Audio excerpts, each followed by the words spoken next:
నమస్తే, మీ ఎర్రంరెడ్డి తిరుపతి రెడ్డి. ఉమ్మడి వరంగల్ జిల్లాలోని ప్రధానంగా తొర్రూరు, జనగామలో ఇవాళ ప్రజాస్వామ్యం కూని అయింది. ఇంత నీచమైన రాజకీయానికి ఒడిగట్టాలా? కాంగ్రెస్ పెద్దలు ఆలోచించుకోవాల్సి ఉండే. మీరు ఆల్రెడీ వరంగల్ జిల్లాలో తిరస్కరణకు గురయ్యారు కాంగ్రెస్ పార్టీ వాళ్ళు. మేజర్ మున్సిపాలిటీ లోపల బీఆర్ఎస్ పార్టీ విజయకేతనం ఎగిరేసింది. ప్రజలు కారు గుర్తు కోటేసారు, చేతి గుర్తు కోటేయలే.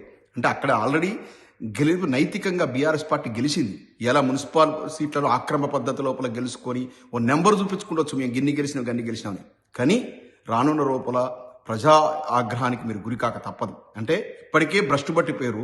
ఇంకా కంప్లీట్గా మీరు మిమ్మల్ని 100 అడుగుల లోతులో మీరు రేవంత్ రెడ్డి గారు చెప్తారు కదా, బొందబెట్టాల 100 అడుగుల లోపల కాంగ్రెస్ పార్టీ బొందబెట్టే రోజులు రానున్న రోజులు ఉన్నాయి. వచ్చే స్థానిక సంస్థల ఎన్నికలు, జడ్పీటీసీ, ఎంపీటీసీ ఎన్నికల లోపల మీకు పుట్టగతులు లేకుండా పోతారు. ఇంత నీచ రాజకీయాన్ని కొడగడతారా? తొర్రూరులో 9 సీట్లు బీఆర్ఎస్ పార్టీ గెలుచుకుంటే కాంగ్రెస్ 7 సీట్లు మాత్రం గెలుచుకుంది. ఓకే, ఎక్స్ అఫీషియల్ మెంబర్గా యశస్విని రెడ్డి కోర్టు ఉంది. 8, 9 అవుతాయి. 100% బీఆర్ఎస్ పార్టీ కైవసం చేసుకోవాల్సిన సీటు. కానీ 1000 మంది పోలీసులు దింపి కవాతులు నిర్వహించి భయభ్రాంతులకు గురి చేసి ఎన్ని చేసినా కూడా మా బీఆర్ఎస్ పార్టీ కౌన్సిలర్ ఉన్నారే, నిజంగా లాల్ సలాం. వాళ్ళు ఇవాళ యోధులు. దేనికి ఏ ప్రలోభానికి లొంగలే. మేము దయ్యన్నే ఉంటాం, వెంటే ఉంటాం, మా ప్రాణం ఉన్నంత వరకు ఈ గులాబీ కండువా కప్పుకొని ఉంటాం, బీఆర్ఎస్ పార్టీలో ఉంటాం అని ఇక్కడ కానీ జనగామలో కానీ పల్లరాజేశ్వర గారి నాయకత్వంలో పనిచేస్తామని చెప్పి ప్రతిజ్ఞ పూని మీ యొక్క నీచ రాజకీయాలకు, మీ లపంగి రాజకీయాలు, కాంగ్రెస్ పార్టీ చేసేటువంటి లపంగి రాజకీయాలకు లొంగకుండా ఉన్నారే, వాళ్ళు ఇవాళ యోధులు, వాళ్ళు వీరులు. ఒక మంచి నిర్ణయం తీసుకున్నారే ప్రజలు. మెజార్టీ బీఆర్ఎస్కే ఇవ్వాలి. కాంగ్రెస్ పార్టీ అనేది దొంగల పార్టీ, ఇది లంగల పార్టీ, ఇది లపంగుల పార్టీ, వీళ్ళన్ని మోసాలు చేసేటువంటి పార్టీ అని మిమ్మల్ని ప్రజాక్షేత్రంలో ఆల్రెడీ ప్రజలు బొందబెట్టిరు. అయినా సిగ్గు రాయకుండా ఇంకా అదే రాజకీయాన్ని కొనసాగిస్తున్నారు. రానున్న రోజు లోపల కాంగ్రెస్ పార్టీ అనేది కంప్లీట్గా తెలంగాణ పొలిటికల్ మ్యాప్ నుంచి డిజపియర్ కావడం ఖాయం. ఇవాళ యశస్వి రెడ్డి అంటా ఉంది, ఆమెకంట అదృష్టం వరించిందంట. అదృష్టం వరించి అక్కడ జనగామలో కానీ ఇక్కడ తొర్రూరులో కానీ చైర్మన్ సీటు, వైస్ చైర్మన్ సీట్లు అది లాటరీలో తగిలేట. అవును, నువ్వు లాటరీలో తగిలే ఇక్కడ మన ఎమ్మెల్యేగా ఎన్నికై పాలకుర్తి పెట్టే దరిద్రం అమ్మా నువ్వు. మీ అత్త యొక్క దిగదారుడు రాజకీయానికి పరాకాష్ట. అటువంటి మాయలాడి ఆనాడు ఎమ్మెల్యే టికెట్ కోసం ఎన్ని ప్రలోభాలు ఎంతమందిని పెట్టిందో మేము చూసాం. గోల్డ్ కాయిన్స్ టేబుల్ మీద పెడితే అక్కడ సెల్వ శకుంతరాయ్ అని మన తమిళనాడు సిఎల్పి లీడర్ కొట్టాడు. నువ్వు ఒక లీడర్ నాతో అన్న మాట ఆయనే. అటువంటి లేడీని తీసుకొచ్చి రేవంత్ రెడ్డి ఇక్కడ ప్రొజెక్ట్ చేస్తున్నాడు. ఈ పాలకుర్తిని ఏం చేయదలుచుకున్నాడు రేవంత్ రెడ్డి అని ఆయన మాట్లాడినప్పుడు ఆగ్రహంతో ఊగిపోతూ మాట్లాడిన మాటలు ఇప్పటికీ నాకు గుర్తున్నాయి. ఆయన నన్ను స్వయంగా చెన్నైకి పిలిపించుకొని చెప్పిండు, రెడ్డి నువ్వు కొట్లాడ లాస్ట్ బేట వరకు నీకు మీ అండదండగా ఉంటాం. అందుకే నేను నా పేరు, మీ అత్త ఝాన్సీ రెడ్డి పేరు, 2 పేర్లు ఏఐసీసీకి పోయినాయి. ఏఐసీసీలో పోయి అక్కడ కోట్లు గుమ్మరిచ్చి కేసీ వేణుగోపాల్కు మీ అత్త దొంగచాటుగా నీకు సీటు తీసుకొచ్చుకున్నటువంటి సందర్భం. నీకు అసలు సభ్యత్వం ఉందా కాంగ్రెస్ పార్టీలో? నీకు రాజకీయ ఓనమాలు తెలుసా? ఎక్కడో రియల్ ఎస్టేట్ వ్యాపారం చేసుకునే నిన్ను తీసుకొచ్చేసి అప్పటికప్పుడు ఇక్కడ దించితే అక్కడే నాంది పలికింది పాలకుర్తికి అప్పుడే దరిద్రానికి నాంది పట్టింది. మీ ఝాన్సీ ఎప్పుడైతే అక్కడ అడుగుపట్టిందో పాలకుర్తికి పట్టిన దరిద్రం అది. అదృష్టమా? ఇంకా జై ఏ పార్టీ డెవలప్ చేస్తూ జై. నువ్వు ఎమ్మెల్యేగా బాగా విపరీతంగా డెవలప్ చేసినావు రాష్ట్ర 2 years నుంచి. ఇప్పుడు మున్సిపల్ చైర్మన్ తొర్రూరుగా గెలిచి ఆక్రమంగా గెలిచి ఇప్పుడు జై. ఇప్పుడు ప్రజల ఎక్స్పెక్టేషన్ మీద నీ అట్నే ఉంటుంది. ఇప్పుడు డెవలప్మెంట్ చేయాలి. మీకు ఆల్రెడీ సిగ్గుండాలి. మీ అత్తాకోడలకు సిగ్గు శరం ఉంటే ఎప్పుడైతే చల్లపాలెం ఓడిపోయేటప్పుడే తట్టపుట్ట దొరుకుని పోరుండే. కానీ లేదు, ఎట్లయినా మేము పై చేయి సాధించాలి. ఆక్రమ పద్ధతిలో నీచ రాజకీయానికి ఒడిగట్టి ఇవాళ చైర్మన్ సీట్లు సాధించుకున్నాం. అదృష్టం వరించిందంటావు కాదు. పాలకుర్తి ప్రజలకు, ముఖ్యంగా తొర్రూరు ప్రజలు పెట్టే దరిద్రం మీ అత్తాకోడలిద్దరు. మీ అత్త ఎంత కుటుంబాన్ని చక్కగా నిర్వహించాలని మీ అత్త ప్రజలను ఉద్ధరిస్తుందా? ధైర్యం ఉంటే మీ అత్తకి నీ సవాలు విసురుతున్నా, ఝాన్సీ రెడ్డి నీకు సవాలు విసురుతున్నా. నీ కుటుంబ సభ్యులందరినీ తీసుకొచ్చేసి పేరేడేయించు తొర్రూరులా. నీ కొడుకు, నీ పెద్ద కొడుకు నీతో మాట్లాడతారా? నీ కూతురు నీతో మాట్లాడుతుందా? నీ ఆయన పెద్ద ఆయన రాజేందర్ రెడ్డి ఎన్ని ఇబ్బందులు పెడుతున్నావు? ఒంటరిని చేసేసి ఇక్కడ నువ్వు తొర్రూరులో పోయి మొత్తం కుటుంబాన్ని సర్వనాశనం చేసుకునే వ్యక్తి నువ్వు పాలకుర్తి నియోజకవర్గాన్ని ఉద్ధరిస్తావా? పాలకుర్తికి పట్టిన దరిద్రం ఈ అత్తాకోడలు ఇద్దరు. ప్రజలారా, ఈ యొక్క ప్రజాస్వామ్యానికి ఈరోజు విఘాతం కలిగింది. దీన్ని ముక్త కంఠంతో ప్రజాస్వామ్యవాదులంతా కూడా ఖండించాలి. ఇటువంటి కుట్రలు కుతంత్రాలు చేసేటువంటి ఈ నాయకురాళ్లను ఇంకా ఆమోదిస్తే, ఇంకా వాళ్ళ వెంబడి తిరిగితే చరిత్రహీనులు మిగిలిపోతారు. ఇప్పటికే ఈమెను పల్లకి ఈమెను భుజాల మీద పెట్టుకుని మోసినటువంటి ఈమె నాయకురాలను చేసినటువంటి హనుమాన్ల కుటుంబమే వీళ్ళని వెలివేసింది, సొంత ఊరే వెలివేసింది. మా కాంగ్రెస్ పార్టీ నాయకులు మొదటి నుంచి ఉన్న సీనియర్ నాయకులు అందరినీ రాజకీయంగా బొందబెట్టింది. వాళ్ళందరూ కూడా తీవ్ర ఆగ్రహంగా ఉన్నారు. అందుకే ప్రజాక్షేత్రం లోపల ఇలా చిత్తు కొడిపోయింది.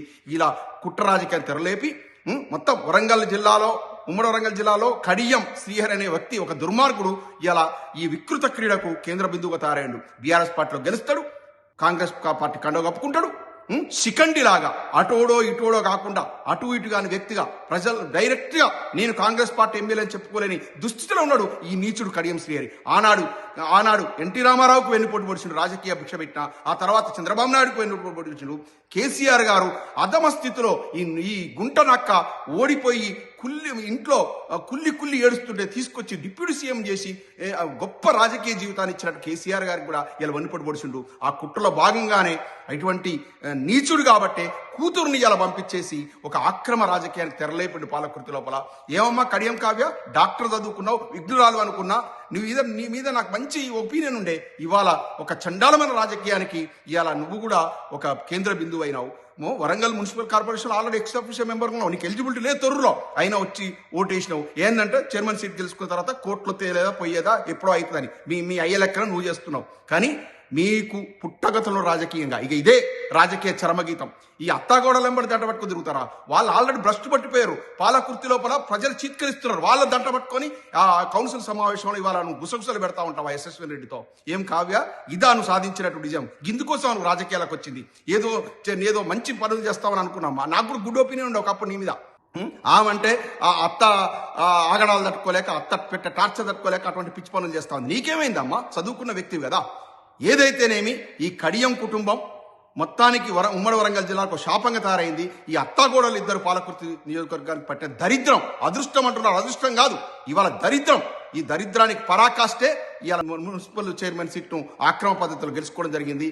వీళ్ళ వల్ల నయా పైసా లాభం లేదు. తొర్రూరు పట్టణం అభివృద్ధి కనుక ఇప్పుడు చూపించాలి, ఇప్పుడు అన్నారు కదా రేపు డెవలప్మెంట్ చేసి చూపించాలి. కానీ మొక్క ఓని ధైర్యంతో దయన్న వెంట నడిచినటువంటి పార్టీ కట్టుబడినటువంటి కౌన్సిలర్లకు పేరున వందనాలు. ఇదే స్పిరిట్ తో మనం ప్రజల మనసును గెలుచుకున్నాం. రేపు అసెంబ్లీ సీట్లో వీళ్ళకి డిపాజిట్ రాకుండా ఓడిపోతారు ప్రజలు. ఎందుకంటే నిన్న వచ్చిన మైలేజ్ అంతా ఇంత కాదు. దయన్న ప్రజల హృదయాల్లో నెలకొన్నాడు కాబట్టి 45,000 తేడాతో ఓడిపోయినా కూడా ఇవాళ దాదాపు ఇంట్లో కూర్చున్న 50,000 మేరతో గెలిచే పరిస్థితి వచ్చింది. ఇంకా ఇటువంటి నీచ రాజకీయం చేయడం వల్ల అసలు వీళ్ళకి డిపాజిట్ వస్తుంది రేపు రానున్న ఎన్నికల్లో అనిపిస్తా ఉంది. ఇంకా దయన్న ప్రజల హృదయాల్లో గూడు కట్టుకున్నటువంటి దయన్న కంటనే కన్నీరు వచ్చిందంటే ఇవాళ ఆయన ఏదో బలహీనమై కాదు, మానసికంగా బలహీనమై కాదు, ఇంత కష్టపడి ప్రజలు వేసిన ఓటును నిర్వీర్యం చేస్తారా, ప్రజాస్వామ్యాన్ని కూని చేస్తారా అని ఇలా ఇలా మహాత్మా గాంధీ ఉన్నా కూడా ఏడిచేవాడు. ఇటువంటి నీచుల రాజకీయాల్లో ఉన్నది. కాబట్టి దయన్న ధైర్యం, ఎంత ధైర్యవంతుడో మేము కళ్ళతో చూసిన వాళ్ళం. బాబ్రీ ప్రాజెక్టు మహారాష్ట్ర జైల్లో లాఠీ దెబ్బలు తిన్నట్టు వ్యక్తి, మన తెలంగాణ ప్రాంతం ఎడారి కాకుండా కాపాడినట్టు వ్యక్తి. అదేవిధంగా మహానాయకుడు రాజశేఖర్ రెడ్డి గారికి ఎదురొడ్డి ఈయన ఒక్కడే ఎమ్మెల్యే ఉండే అప్పుడు మొత్తం వరంగల్ పార్లమెంట్ సీట్ను ఎంపీగా గెలిచినటువంటి యోధుడు ఎర్రబెల్లి దయాకర్ రావు గారు. ఏదో ఎర్రబెల్లి దయాకర్ రావు గారి గురించి తక్కువ అంచనా వేస్తున్నారా? ఏందో అంటే కర్మ అట. ఏం కర్మ returns will be return. Already return అయింది. మీకు చర్లపాలెం ఓడినప్పుడే మీరు సర్వనాశనం అయిపోయారు మీ ఇద్దరు అత్తాగోడలు. మీది ఒక బతికేనా? ఇదొక విజయమా? ఈ విజయాన్ని ఇంకా మీరు సెలబ్రేట్ చేసుకుంటారా? సెలబ్రేట్ చేసుకుంటారు సిగ్గుండాలి. సిగ్గు లేని వ్యక్తులు మీరు. మిమ్మల్ని ప్రజలు చీత్కరించుకుంటున్నారు. ప్రజలు కనుక ఉమ్మిన కొట్టుకుపోయేటువంటి పరిస్థితి దాపురించి మీ ఇద్దరు అత్తగోడలకు. మీది ఒక రాజకీయమా? ఎందుకు సిగ్గు శరం ఉంటే ఎప్పుడో తట్టబుట్ట దొరుకుని వెళ్ళిపోవాల్సిందే. ఇంకా మేము యోధులం, మేము ఇది వీరులమని ఇంకా విర్రవీగుతున్నారా? ఇలా పోలీసులు వ్యవస్థను అడ్డం పెట్టుకొని ప్రజాస్వామ్యాన్ని కూని చేసిర్రు. రానున్న రోజు లోపల మీరు ప్రజాగ్రహానికి గురికాక తప్పదు. మీరు డిపాజిట్లు కూడా రావు. ప్రజలారా, వీళ్ళని ఎక్కడికి వస్తే అక్కడ నిలదీసి అడగండి. ఇవాళ ప్రజాస్వామ్యాన్ని కూని చేసిర్రు. జై తెలంగాణ.